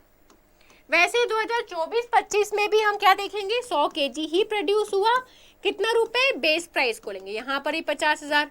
अब यहाँ से हमें एक्चुअली में पता चल रहा है कि जीडीपी तो बढ़ ही नहीं रहा है। जीडीपी कब बढ़ेगा, जब हमारा क्वांटिटी प्रोडक्शन क्वांटिटी बढ़ेगा। तो ये क्या बताता है, रियल जीडीपी। रियल जीडीपी किस पे हम कैलकुलेट करते हैं, तो ये कांस्टेंट प्राइस या बेस प्राइस पे कैलकुलेट करते हैं। जो आपके क्वेश्चन में पूछा गया था वो किसके बारे में पूछा गया था, नॉमिनल जीडीपी, जो प्रिवेलिंग प्राइस पे कैलकुलेट किया जाता है। अब यहाँ पर आप देखिए यही चीज यहाँ पर बताया गया है, nominal GDP simply the value of GDP at current prevailing price, which means nominal GDP is the sum total of the economic output produced in a year valued at the current market price। जो भी मैंने बताया वही चीज है। हिंदी में भी आपको मिल जाएगा चैप्टर नंबर 2 भारत की राष्ट्रीय आय, पेज नंबर 8 में आपको पूरा डिटेल में मिल जाएगा कि नाम मात्र जीडीपी केवल मौजूदा प्रचलित कीमतों पर जीडीपी का मूल्य है, जिसका अर्थ है कि नाम मात्र जीडीपी एक वर्ष में उत्पादित आर्थिक उत्पादन का कुल योग है जो वर्तमान बाजार मूल्य पर है। ओके, इसके बाद बच्चे आप सभी लोगों के लिए इन्फॉर्मेशन, अगर अभी तक आपने नियॉन क्लासेस के फेसबुक प्लेटफॉर्म और इंस्टाग्राम प्लेटफॉर्म को फॉलो नहीं किया है तो @नियॉन क्लासेस को टाइप करके जल्दी से फॉलो कर सकते हैं। इसके अलावा मैम और सर से भी डायरेक्टली कनेक्ट हो सकते हैं, मनीषा मैडम 007 के थ्रू और राजा सर 007 के थ्रू। ओके, नेक्स्ट क्वेश्चन पे चलते हैं। Identify the scheme that was launch by the prime minister 8 April 2015 for providing loans up to ₹10 lakh to the non corporate non form micro enterprises. अब simple सी चीज है, Bharat Rozgar Yojana, Pradhan Mantri Mudra Yojana, Mahatma Gandhi national employment guarantee act, Pradhan Mantri Shram Yogi Maandhan योजना। अब यहाँ पर आप देखिए, जब अगर माइक्रो एंटरप्राइजेस की बात की जाती है तो सिंपल से बहुत लोगों को पता है प्रधानमंत्री मुद्रा योजना, मुद्रा योजना के अंदर मुद्रा प्रोवाइड किया गया था सारे छोटे छोटे इंडस्ट्रीज को, सारे माइक्रो स्मॉल इंडस्ट्रीज को। रोजगार योजना के अंदर रोजगार प्रोवाइड करने का प्रावधान दिया गया है। Mahatma Gandhi national employment guarantee act, इसके अंदर भी क्या प्रोवाइड किया गया है, एम्प्लॉयमेंट प्रोवाइड करने की बात की गई है। अब यहाँ पर आप देखो, उसके अलावा प्रधानमंत्री श्रम योगी मानधन योजना, ये किसके लिए, इनफॉर्मल सेक्टर के लिए है, असंगठित क्षेत्र के लिए है। अब देखिए आपको कहां से मिलेगा, chapter number 6 banking, page number 33 में पूरा डिटेल में मिल जाएगा। मुद्रा योजना जिसका फुल फॉर्म क्या है, micro unit development and refinance energy, मतलब माइक्रो इंडस्ट्रीज के लिए। कब लॉन्च किया गया था, तो ये जो है 8 अप्रैल 2015 को, ठीक है। अब यहाँ पर आके 3 प्रकार के लोन है, शिशु, किशोर और तरुण। शिशु के अंदर 50,000 तक के लोन प्रावधान है, किशोर के अंदर 50,000 से 5 लाख और तरुण के अंदर 5 लाख से 10 लाख तक का लोन प्रोवाइड किया जाएगा। स्मॉल स्केल इंडस्ट्रीज के लिए है, लार्ज इंडस्ट्रीज के लिए नहीं है। हिंदी में भी आपको page number 33 godfather stoppers handbook सामान्य अध्ययन चैप्टर नंबर 6 बैंकिंग में पूरा डिटेल में लिखा हुआ मिल जाएगा। शिशु, किशोर और तरुण कब लॉन्च हुआ था, सब पूरे डिटेल में मिल जाएगा।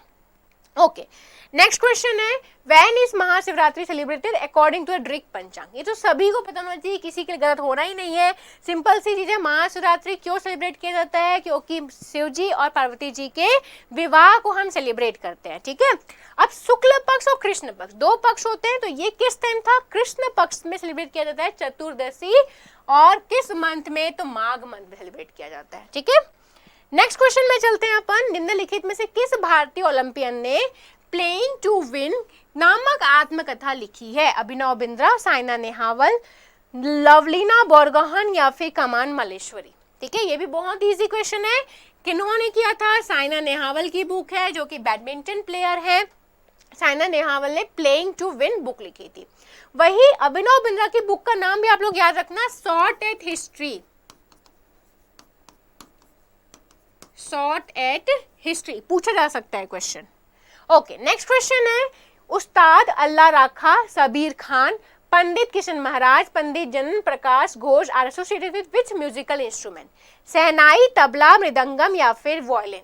ये भी आंसर का आंसर क्या होगा, तबला होगा। कहाँ से पढ़ना है, तो गॉड फादर्स, यहाँ पर आपको static GK, toppers handbook static GK में chapter number 9 art and culture page number 53 में पूरा डिटेल में मिल जाएगा। सारे यहाँ पर आपको म्यूजिशियन के नाम मिल जाएंगे तबला से संबंधित, उस्ताद अल्लाह राखा, किशन महाराज, लतीफ अहमद, सुखबिंदर सिंह, पंडित अनोखे लाल मिश्र, उस्ताद जाकिर हुसैन, स्वप्न चौधरी, उस्ताद सफत अहमद खान, सारे डिटेल में मिल जाएंगे।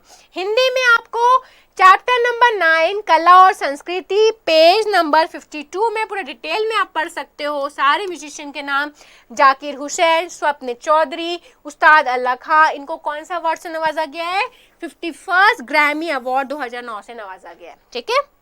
ओके, इसके बाद बच्चे आप सभी लोगों के लिए इन्फॉर्मेशन है, जैसा कि आप जानते हैं 2024 के कैलेंडर यहाँ पर जारी कर दिया गया है एसएससी के द्वारा, तो इसी को टारगेट करते हुए बिग डैडी 2.0 वीओडी बैच आप लोग के लाया गया है, जिसमें सारे सब्जेक्ट्स कवर किए जाएंगे। ये सिर्फ और सिर्फ नॉमिनल प्राइस 699 में अवेलेबल है। कोई भी डाउट होगा, कोई भी इंक्वायरी होगी तो स्क्रीन पे दिए गए नंबर पे आप संपर्क कर सकते हो। ओके, नेक्स्ट क्वेश्चन में चलते हैं, दिए गए स्मारकों में से कौन सा कर्नाटक में स्थित नहीं है। अब यहाँ पर आप देखो जो पलक्कड़ फोर्ट है, इसका आंसर क्या होगा, Palakkad fort.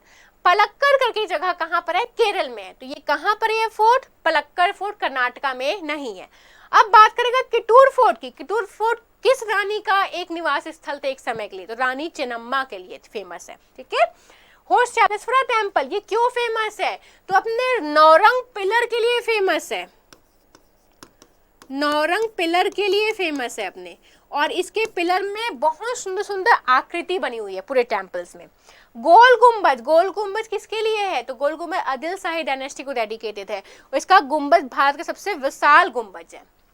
Okay, next question में चलते हैं। इसके पहले बच्चे को कहाँ पर मिल जाएगा ये सारी चीजें? तो chapter number 11 world heritage site, यहाँ पर सारे इंपॉर्टेंट टेम्पल, सारे साइट आपको कर्नाटका के पूरे यहाँ पर डिटेल में मिल जाएंगे, ठीक है। हिंदी में वैसे ही आपको पेज नंबर 68 में पूरा डिटेल में मिल जाएगा कर्नाटका के कौन कौन से इंपॉर्टेंट टेम्पल है। वैसे पूरे इस चैप्टर के अंदर हर एक स्टेट के important temple, important sites cover किए गए स्टेट वाइज, पूरा आप याद कर सकते हो।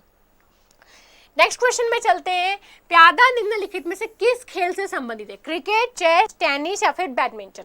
हो सकता है पॉन नाम से आप ना समझ पाओ, तो जब भी आप लोग क्वेश्चन पढ़ते हो, अगर क्वेश्चन समझ नहीं आता, कोई टर्मिनोलॉजी समझ नहीं आती, तो एक बार कोशिश किया करो हिंदी में भी पढ़ लो, ठीक है। देखो प्यादा, प्यादा से आप सभी को पता है, समझ में आ जाएगा चेस, ठीक है। ओके, नेक्स्ट क्वेश्चन है निम्नलिखित में से किस राज्य ने खेलो इंडिया यूथ गेम के चौथे संस्करण की मेजबानी की? तेलंगाना, हरियाणा, कर्नाटक या फिर असम। आंसर क्या होगा इसका? हरियाणा आंसर होगा। वही अगर हम बात करें कि किस वर्ष स्टार्ट किया गया था? 2018, और 2018 में सबसे पहला मेजबानी कहां पर हुआ था? तो ये भी याद रखना आप, दिल्ली। ओके, नेक्स्ट क्वेश्चन में चलते हैं। सिद्धि धमाल निम्नलिखित में से किस राज्य में सफल शिकार गतिविधि का जश्न मनाने के लिए नृत्य के रूप में किया जाता है? राजस्थान, पंजाब, हरियाणा या फिर गुजरात। इसका आंसर क्या होगा? गुजरात। गुजरात में सिद्धियों के द्वारा किया जाता था, इसलिए सिद्धि धमाल बोला जाता है इसको। जब वो शिकार करके आते थे तो हंटिंग को, एक सफल शिकार को सेलिब्रेट करने के लिए डांस करते थे, ठीक है। नेक्स्ट क्वेश्चन है, अनंत आर कृष्णन एक प्रसिद्ध खिलाड़ी थे, फ्लूट, मृदंगम, संतूर या फिर सितार। तो इसका आंसर क्या होगा? ये मृदंगम बजाते थे, ठीक है, मृदंगम प्ले करते थे।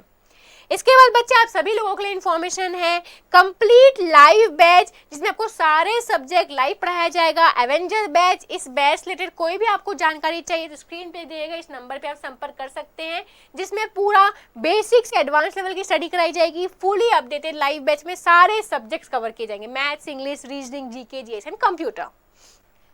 ओके, नेक्स्ट क्वेश्चन है, Bharatanatyam has originated from which of the following. कहाँ पे ओरिजिनेट हुआ था? तमिलनाडु, महाराष्ट्र, आंध्र प्रदेश या फिर तेलंगाना। तो कहाँ ओरिजिन हुआ था? ये तमिलनाडु में, ठीक है। भरतनाट्यम में आपने देखा होगा भ, र और त, ये तीन वर्ड मिलेंगे, तो इसमें तीनों चीज का संगम है। भ मतलब होता है भाव, र मतलब राग और त मतलब ताल। तो इन तीनों चीज का संगम आपको दिखेगा। इससे एक भी क्वेश्चन पूछा जाता है कि ये पहले किसके द्वारा किया जाता था? तो देवदासियों के द्वारा, ठीक है। कहाँ पर किया जाता था?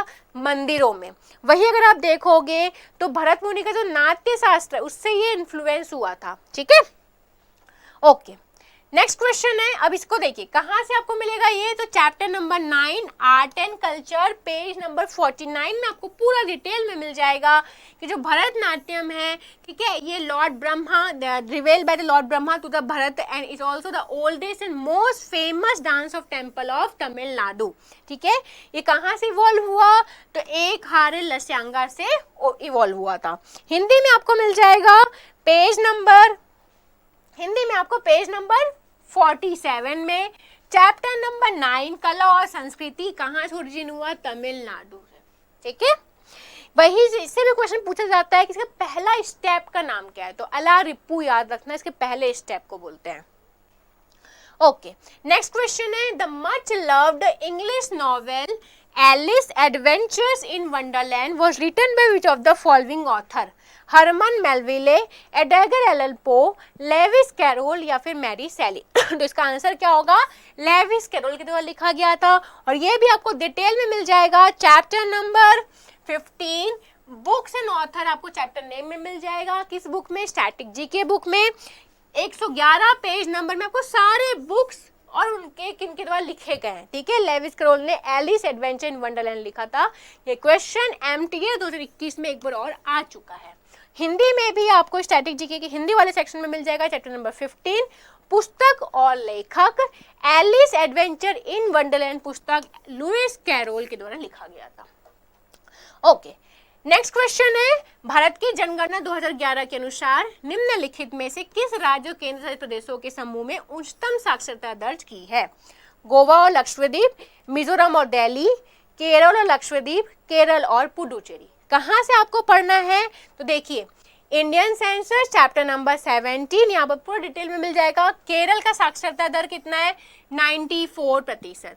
लक्षद्वीप का यूनियन टेरिटरी के केस में लक्षद्वीप का नाम आता है 91.85%, पेज नंबर 115 में दिया हुआ है।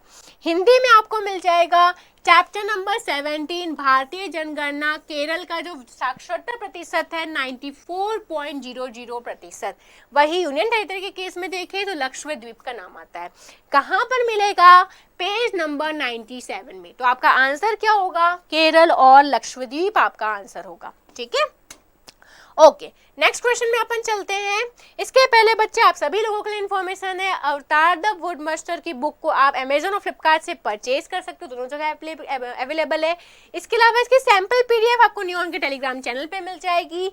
प्लस इस बुक में आपको 10,000 वर्ड मिलेंगे, इसके अलावा एंटोनिम मिलेगा, सिनोनिम मिलेगा। यहाँ पर रूट वर्ड मेथड से, prefix, root word, suffix method से आपको सिखाया गया। आपको बहुत सारे मैडम की यूट्यूब में वीडियोस मिल जाएगी जिससे आप देख सकते हो किस तरीके से रूट वर्ड मेथड से आप कितना यूनिक तरीके से, साइंटिफिक तरीके से आप पूरे वर्ड्स को याद कर सकते हो। ओके, नेक्स्ट क्वेश्चन में चलते हैं। प्रधानमंत्री गरीब कल्याण योजना वर्ष में शुरू की गई थी 2014, 17, 16 या 2015।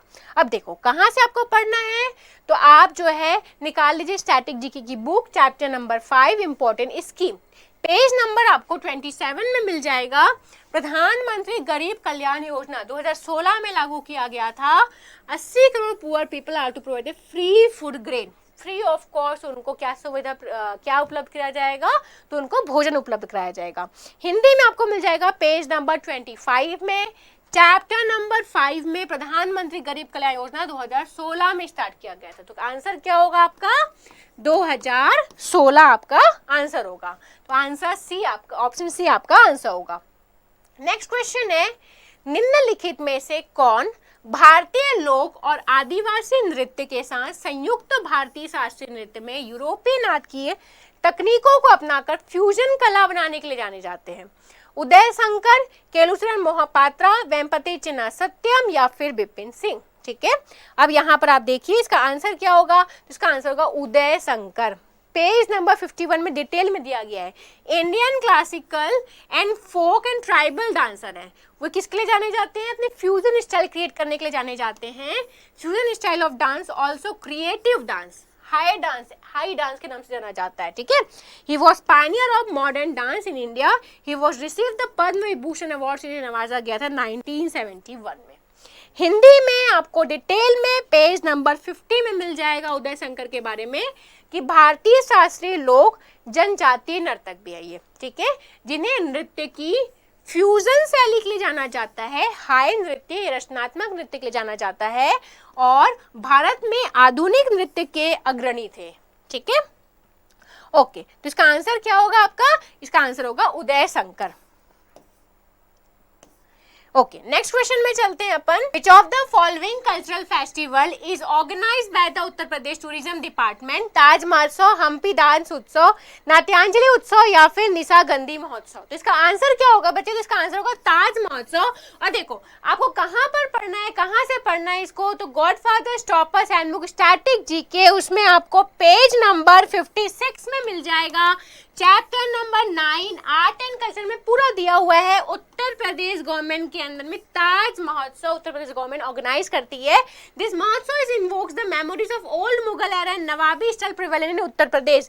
1992 से उत्सव चला आ रहा है बच्चों, और उस समय देखिए, उस समय नवाबी कल्चर को याद करने के लिए, ट्रेडिशंस को याद करने के लिए, कल्चर को याद करने के लिए इस ये जो फेस्टिवल है 10 दिन तक चलता है। और इस समय पूरे जितने भी एलिफेंट्स है, कैमल्स है, वो अलग अलग सुंदर सुंदर तरीके से सजा के उनको लेके आया जाता है। विभिन्न तरीके के आर्ट दिखाए जाते हैं, फोक आर्ट होता है, वहाँ पर डांस होता है, म्यूजिक होता है। पूरे 10 दिन का फेस्टिवल है जिसमें पूरे आर्ट को दिखाया जाता है। ठीक है, और हिंदी में आपको कहाँ पर मिलेगा? तो हिंदी आपको पेज नंबर 55 में, चैप्टर नंबर 9 कला और संस्कृति में ताज महोत्सव या महोत्सव उत्तर प्रदेश में प्रचलित पुराने मुगल युग और नवाबी शैली को याद करने के लिए ताजा करते हैं, उस समय को हम याद करते हैं और ये फेस्टिवल मनाते हैं, ठीक है। अब उसके बाद देखिए यहाँ पर आपको अदर चीज मिलेगा, हम्पी डांस उत्सव। हम्पी डांस उत्सव कहाँ का है, तो कर्नाटक का है, जो मैक्सिमम टाइम नवंबर दिसंबर या अक्टूबर से दिसंबर के बीच में मनाया जाता है, हम्पी मनाया जाता है। यहाँ पर भी इस समय मैक्सिमम ये 3 दिन का ये फेस्टिवल रहता है, जिसमें जितने भी आर्ट्स है, जितने भी डांस है, म्यूजिक है, फोक आर्ट्स है, ये सारा चीज यहाँ पर प्रेजेंट किया जाता है। उसके बाद नाट्यांजलि उत्सव, यहाँ पर क्या छिपा हुआ है, कौन सा वर्ड छिपा हुआ है, तो नाट्य वर्ड छिपा हुआ है। अब नाट्य मतलब डांस, ठीक है, तो तमिलनाडु में ऑर्गेनाइज किया जाता है और तमिलनाडु में जो चिदम्बरा टेम्पल है वहां पर ऑर्गेनाइज किया जाता है। जितने भी नाट्य हैं, चाहे आप भरतनाट्यम ले लो, कुचिपुड़ी ले लो, मणिपुरी ले लो, सारे डांस यहाँ पर प्रेजेंट किए जाते हैं, ठीक है। तो इसका आंसर क्या होगा, ताज महोत्सव इसका आंसर होगा। नेक्स्ट क्वेश्चन में चलते हैं। Who among the following Bharatanatyam dancers received the prestigious नाट्य कलानिधि अवार्ड इन 2021, ठीक है। चित्रा विश्वेश्वरन, पद्मा सुब्रमण्यम, गुरु विपिन सिंह और पंडित बिरजू महाराज। अगर आपको पता होगा इनमें से कौन कौन से डांसर्स हैं, मान लो पंडित बिरजू महाराज, तो आपको पता होगा, तो ये आप एलिमिनेट कर सकते हो क्योंकि ये भरतनाट्यम डांसर नहीं है, ये कथक डांसर है। वही गुरु विपिन सिंह के बारे में नॉलेज होगा तो ये मणिपुरी डांसर, ये भी आपका एलिमिनेट हो गया। पद्मा सुब्रमण्यम आपके भरतनाट्यम डांसर थे, तो इसका आंसर क्या होगा, चित्रा विश्वेश्वरन इसका आंसर होगा। ओके, नेक्स्ट क्वेश्चन है। इसके पहले बच्चे आप सभी लोगों के लिए इन्फॉर्मेशन है, गॉडफादर टॉपर्स हैंडबुक सामान्य विज्ञान, जिसमें आपको फिजिक्स, केमिस्ट्री, बायोलॉजी और एनवायरनमेंट मिल जाएगा। बाइलिंगुअल अवेलेबल है ये बुक, आपको फ्लिपकार्ट, अमेजोन से इस बुक को परचेज कर सकते हो। इसके अलावा इसकी कंप्लीट फ्री पीडीएफ आपको नियॉन के टेलीग्राम चैनल पे मिल जाएगी। ओके, नेक्स्ट क्वेश्चन है, टोक्यो ओलंपिक 2021 में भारत का पहला पदक किसने जीता, लवलीना बोरगोहेन, मीराबाई चानू, मैरी कॉम या फिर पीवी सिंधु। इसका आंसर क्या होगा, मीराबाई चानू, ठीक है। अब यहाँ पर आप देखिए कहाँ पर दिया गया है, तो पेज नंबर 149 में पूरा डिटेल में दिया गया है, चैप्टर नंबर 23 स्पोर्ट्स सेक्शन में, स्टैटिक जीके वाले पोर्शन में मिल जाएगा आपको। नीरज चोपड़ा का, Mirabai Chanu, Ravi Kumar Dahiya, PV Sindhu, Lovlina Borgohain, Bajrang Punia, men's hockey team, पूरा डिटेल में मिल जाएगा। हिंदी में आपको पेज नंबर 127 में डिटेल में मिल जाएगा, मीराबाई चानू ने क्या जीता था, नीरज चोपड़ा, रवि कुमार दाहिया, पीवी सिंधु, पूरे डिटेल में लिस्ट मिल जाएंगे। इसके अलावा किस देश ने IBA महिला विश्व मुक्केबाजी चैंपियनशिप 2023 की मेजबानी की, बांग्लादेश, श्रीलंका, इंडिया और पाकिस्तान। ये मैंने आपको ऑलरेडी याद करवाया था क्योंकि इंडिया ने मेजबानी की थी, इसलिए बहुत इंपॉर्टेंट था ये। नेक्स्ट क्वेश्चन में चलते हैं। इसके बाद बच्चे आप सभी लोगों के लिए इन्फॉर्मेशन है, गॉडफादर टॉपर्स हैंडबुक सामान्य अध्ययन, जिसमें आपको polity, geography, history, economics, computer मिल जाएगा। ये बुक बाइलिंगुअल अवेलेबल है, इंग्लिश और हिंदी दोनों पे ये बुक अवेलेबल है। इस बुक की आपको कंप्लीट फ्री पीडीएफ नियॉन के टेलीग्राम चैनल पे मिल जाएगी। इसके अलावा आप फ्लिपकार्ट और अमेजोन से इस बुक को परचेज भी कर सकते हैं।